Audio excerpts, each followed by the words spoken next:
సిరిసిల్ల పట్టణంలోని సుందరయ్య నగర్లో పోలీసులు భారీ కార్డెన్ సెర్చ్ నిర్వహించారు. సరైన పత్రాలు లేని పలు ద్విచక్ర వాహనాలను సీజ్ చేశారు. ఈ సందర్భంగా డీఎస్పీ నాగేంద్రచారి మాట్లాడుతూ, వలస వచ్చినవారు అక్రమ కార్యకలాపాలకు పాల్పడితే కఠిన చర్యలు తప్పవని హెచ్చరించారు. స్థానికులు తమ ప్రాంతాల్లో శాంతిభద్రతల పరిరక్షణకు పోలీసులకు సహకరించాలని, అనుమానిత వ్యక్తుల సమాచారాన్ని వెంటనే అందించాలని ఆయన కోరారు.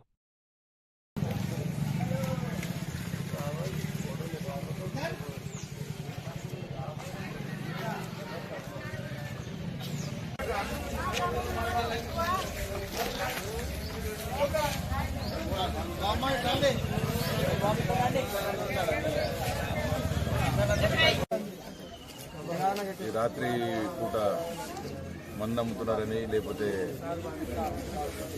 కమ్యూనిటీ కాంటాక్ట్ ప్రోగ్రాంలో భాగంగా ఈరోజు సుందరయ్య నగర్లో చెకింగ్ చేయడం జరిగింది.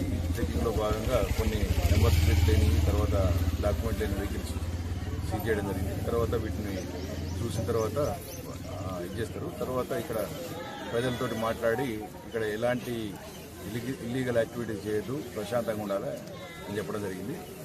ఏదన్నా తప్పు చేస్తే, ఏదైనా చేస్తే కేసులు రిమూవ్ చేయడం జరుగుతుంది, వాళ్ళ మీద యాక్షన్ తీసుకోవడం జరుగుతుంది.